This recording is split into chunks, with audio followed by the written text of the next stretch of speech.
Fala aí pessoal, tudo certo? Mais um vídeo aqui no canal no ar. E hoje para falar, aliás, é o primeiro dos dois vídeos do dia, já adianto. Se tudo deu certo, esse vídeo está entrando lá na sexta, não sei se antes ou depois da live do trio, mas enfim, então, e a ideia é ter este vídeo de manhã e outro à noite. Vou falar hoje aqui sobre o time sub-20 que foi eliminado do Campeonato Brasileiro da categoria, infelizmente, né, na quarta-feira. Eu estive lá no estádio Bruno José Daniel em Santo André, no dia da vitória do Santos sobre o Flamengo, mas antes, né, de tarde, obviamente. O Santos até venceu o Atlético Paranaense por 2-1 de virada, mas acabou que com a combinação de resultados, especialmente o empate, a vitória do Vasco sobre a Juventude, né, se tivesse um empate ainda dava para o Santos ir para a última rodada buscando a classificação, mas infelizmente não deu. O Vasco venceu lá o Juventude, então o Santos só pode chegar a 28 pontos, ainda tem mais uma rodada, pega o Internacional lutando para não cair até, mas o Santos já não briga por mais nada. O Santos só pode chegar a 28, tem 25 atualmente, o Juventude, que é o oitavo, o último classificado no mata-mata, já tem 29, então não rola essa possibilidade já, né? O Santos, como eu disse, venceu, mas infelizmente aí a gente foi eliminado da competição. Acho que o saldo no geral não é positivo, tá? Não é positivo mesmo, porque o time desse ano era melhor que o do ano passado. Ou se não era melhor, pelo menos era mais equilibrado. Porque o do ano passado até tinha boas peças, mas a zaga era muito abaixo. Com todo respeito aos meninos que ainda são do Santos, estão emprestados, né? Aí, mas era uma zaga muito abaixo. A desse ano era muito melhor. Só que naquela saída do Zago, que acabou caindo com o Atlético Mineiro, foi rebaixado, né? O Atlético Goianiense e o Atlético Mineiro já caíram, o Inter briga ali para não cair, né, para essa última vaga, briga com o Grêmio, inclusive. Tava até encaixando no começo, mas mesmo assim já tinha tomado até 4 gols em 3 jogos, mas tudo bem, começo de campeonato e tal, e depois não se acertou com o Fabrício Monte, com o Maurício Copertino também até, no sentido de tomar menos gols. O Santos até nas últimas partidas toma menos, mas realmente podia entregar mais, era uma competição que podia entregar mais no geral. E eu vou falar até aqui sobre a partida em si, vou pegar meu caderno aqui, e vou falar os destaques positivos, acho que do campeonato no geral, né, do Santos, claro. Quem sai com uma boa vista aí, né, não uma boa vista exatamente, mas quem foi visto com bons olhos, pelo menos na minha visão, claro, tá? Antes, deixa o like aqui nesse vídeo, se inscreve no canal. O vídeo de ontem foi falando sobre a atuação de ontem, que eu digo quinta-feira, né? Foi a atuação do Neymar contra o Flamengo, a importância não só dos lances tecnicamente falando, mas fora da bola, como ele era esse cara para fazer a primeira pressão, enfim, foi realmente essencial o Neymar na partida. Então volta um vídeo, eu vou até deixar no final desse, mas foi o último vídeo, tá bem legal. Bom, o Santos foi a campo com o Rodrigo Falcão, que foi substituído, inclusive. Eu não sei, as pessoas que eu perguntei não souberam me dizer, só falaram que ele sentiu, saiu com a mão no joelho, mas não sei qual foi a lesão exatamente. Mas ele foi substituído, entrou o Pedro Henrique depois, que fez até uma boa defesa. Se eu não me engano, ele entra, estava 1-1, e aí depois o Santos vira até. Rodrigo Falcão, Gabriel Simples, o Gustavo Assis, o João Alencar não jogou, também sentiu. O João Ananias, o Vinícius Lira, o Gustavo Henrique, o Lucas Jaime e o Pepe Firmino. Na frente, o Matheus Xavier, o Padula e o João Alves como camisa 9. Eu gostei muito dessa alternativa porque o João Alves não jogava há muito tempo. Até vou olhar aqui, ó, quantas partidas ele não jogava. E tinha perguntado, eu acho um jogador muito interessante ele, mas eu tinha perguntado já há um tempinho e falava, pô, ele não tá treinando tão bem e tal. Eu não sei se agora melhorou e tal, tomara que sim, porque é um jogador que eu particularmente acho que tem potencial. Só que ele é ponta, né? Foi testado como 9, para ser um 9 mais móvel, né? Achei bem interessante essa ideia. Pena que só veio agora, né? Poderia ter sido testado antes, de repente, porque o Cauã Pereira e o Alejandro Villarreal não tiveram grandes momentos do campeonato, e o Lucas Meirelles estava com o profissional, né? Ele foi pro banco, acabou não entrando, mas foi pro banco na partida contra o Flamengo. E até, deixa eu olhar aqui, o João ele tinha jogado a última vez contra a Ponte Preta, naquela vitória por 2-1 pelo Campeonato Paulista. Só que ele entra no final do jogo, joga 1 minuto. Eu nem lembrava, eu tava nesse jogo e eu nem lembrava de ter visto ele entrar. Ah, é verdade, não, ele entra foi bem já no final mesmo, depois da expulsão até e tal, só pra completar pra fazer uma correria ali pelo lado direito, que nem deu tempo, né? Mas tá bom, é verdade. Então, enfim, achei a ideia interessante, talvez pudesse ter sido testada antes, porque nesse jogo com a ideia de ter ele por ali, a pressão também de marcar a saída de bola do adversário, o Atlético parecia que nem estava ligando muito pro jogo, para falar bem na verdade, porque eles já estão classificados também no mata-mata. Mas a pressão era um pouquinho mais... Se não estava tão coordenada, no sentido de movimentação mesmo, de cada um encaixar no seu certinho, ela tinha muito mais vigor mesmo, físico, porque o João é esse cara, o Padula é esse cara também, o próprio Matheus Xavier numa rotação um pouquinho mais abaixo, mas consegue. Então era mais interessante por isso, além da movimentação, como eu disse, porque o João realmente é um ponta mesmo, mas é um ponta de força, né? Ele talvez em relação aos outros pontas, o próprio Padula, o Matheus Xavier, o Robinho Júnior que foi profissional, mas eu acredito que deve ter uma mescla ali, né, de profissional com sub-20, o João é o mais forte desses. Então, tem essa questão também. E aí, até pensando nisso, a última linha do Santos nessa partida tinha os 3 jogadores da frente, né? O Matheus Xavier, o Padula e o João. E também, muitas vezes, o Vinícius Lira era liberado pro lado esquerdo. Ele sempre tem muita liberdade pelo lado esquerdo, né? Mas nessa partida ele estava quase no meio, praticamente. Ele ficava muito posicionado à frente. Achei uma ideia interessante também. Talvez tenha sido que é utilizada mais em jogos que o Santos está no desespero, entre aspas, ou está buscando gol e tal. Mas dessa vez foi mais desde o começo, porque o Santos precisava vencer, então eu entendo também essa estratégia. Só que aí é que foi a questão, né? O Santos no primeiro tempo criou muito, é bem verdade, foi mais ali ainda acho que foi um pouquinho mais no individual, poderia ter sido um pouquinho mais bem trabalhado, questão de coordenação mesmo de movimentos, porque a jogada saiu mais, seja pelo Lira subindo pela esquerda, o Matheus Xavier com muita liberdade, fez um primeiro tempo inclusive dele foi perfeito quase, só faltou fazer gol. Mas ele se entendeu muito bem com o Pepe Firmino, tanto que ele tabela uma hora, o Pepe bate o goleiro e faz uma bela defesa. O Xavier teve a finalização dele, deu assistência. No segundo ele estava errando muito a tomada de decisão. Participou muito, chamou muito o jogo, o Xavier, mas acabava que errava muito a tomada de decisão. Uma hora que era para cruzar, ele chutava, outra hora que era para chutar, ele cruzava, enfim. Mas o Santos chegou muito assim, né? Teve um gol, inclusive, inacreditável que o Santos perde, com uma roubada de bola, até anotei aqui.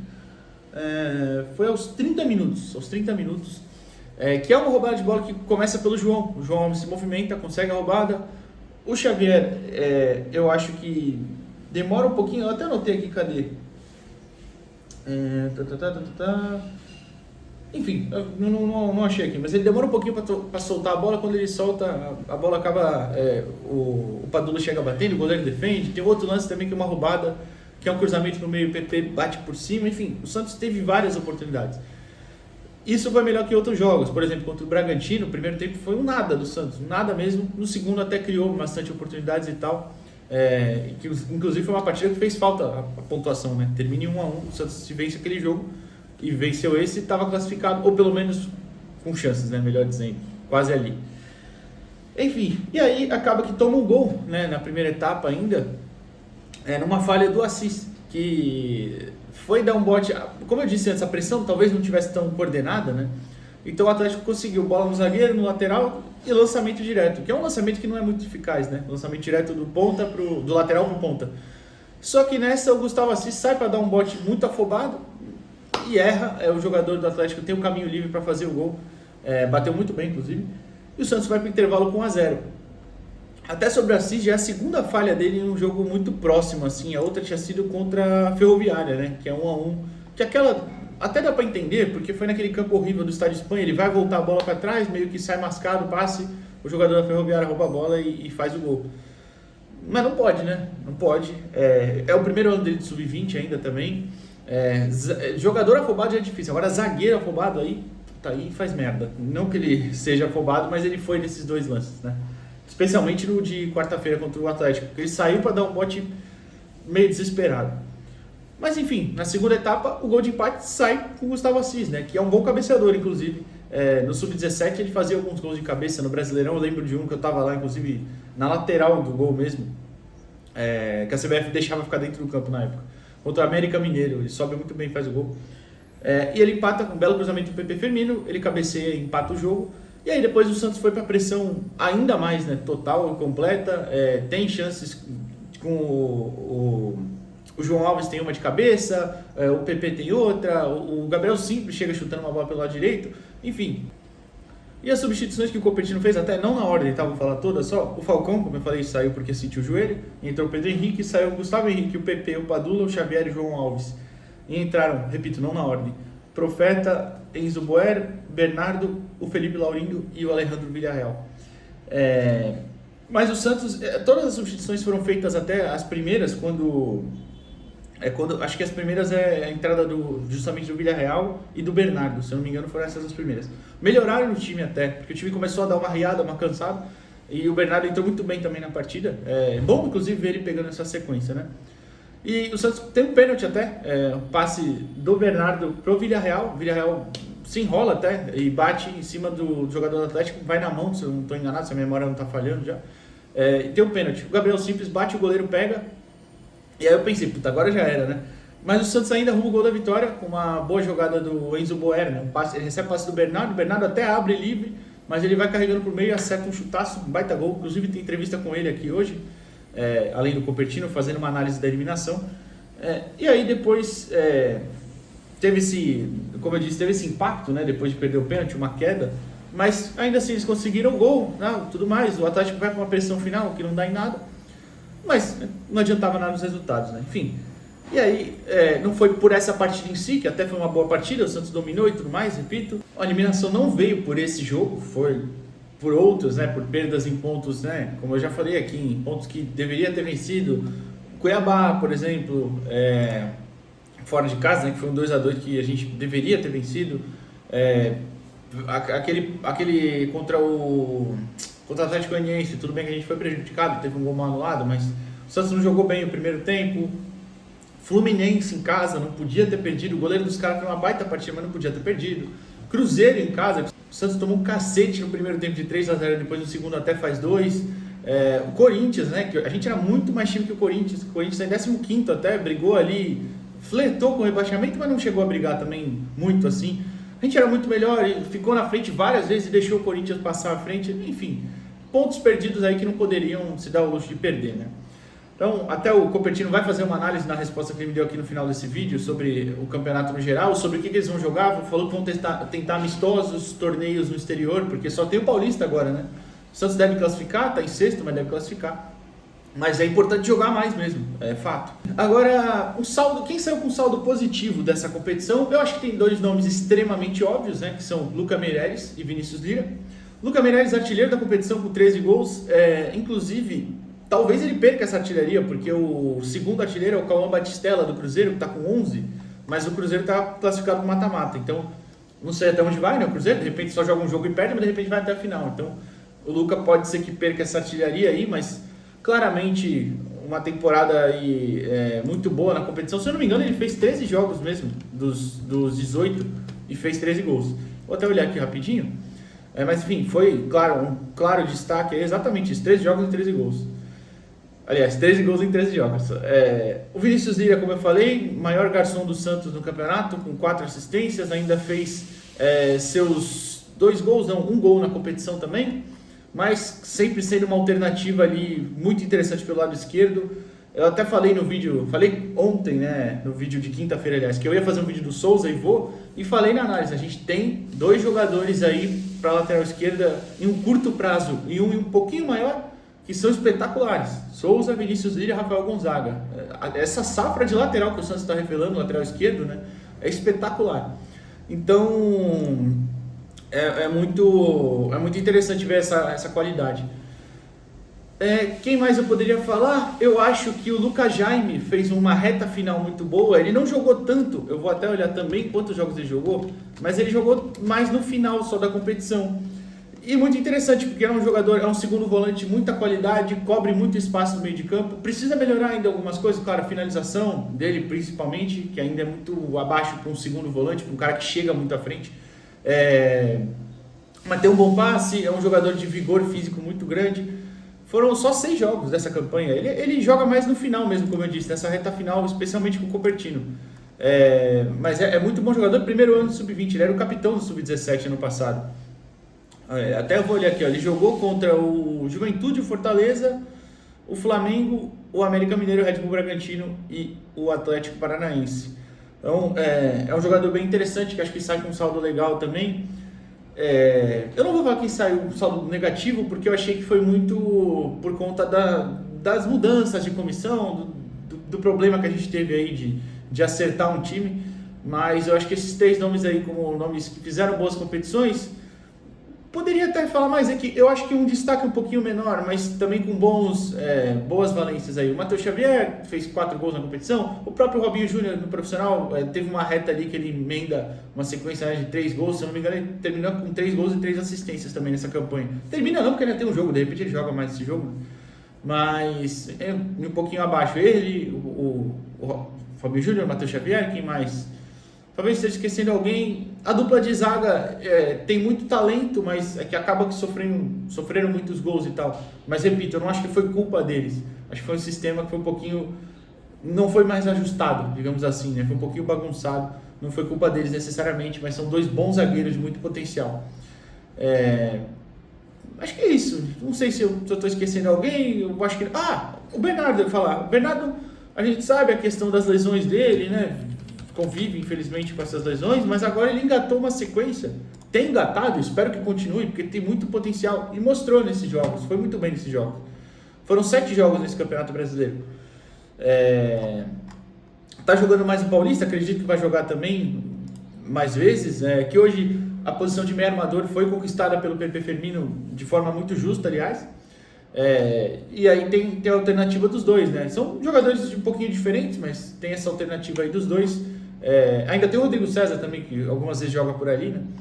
Mas o Bernardo engatou nessa sequência também, recuperando fisicamente. É bom assistir, porque realmente é um jogador aí muito interessante, que eu acho que tem muito potencial. Que vai lembrar, o Carille queria utilizar ele. Se tinha um cara que o Carille queria utilizar da base, era o Bernardo, né? Ano passado, mas infelizmente fisicamente não conseguiu dar sequência, né? Tomara que esse ano consiga. Acho que sai com um saldo legal, a gente vê ele jogando com mais frequência. Mas vamos ver, é isso. Fica aí com as entrevistas agora do Copertilho, do Enzo Boer, e depois a gente volta, provavelmente hoje aqui, segundo vídeo no canal. E é isso, pessoal. Até a próxima. Valeu. Maurício, fala um pouquinho dessa partida, uma boa vitória, mas que infelizmente com a combinação de resultados acabou com a eliminação, né? O que vocês tinham de lição para o restante da temporada desse Campeonato Brasileiro? Eu acho que hoje nós fizemos uma partida realmente muito boa, finalizamos muitas vezes ao gol, dominamos praticamente o jogo inteiro, né?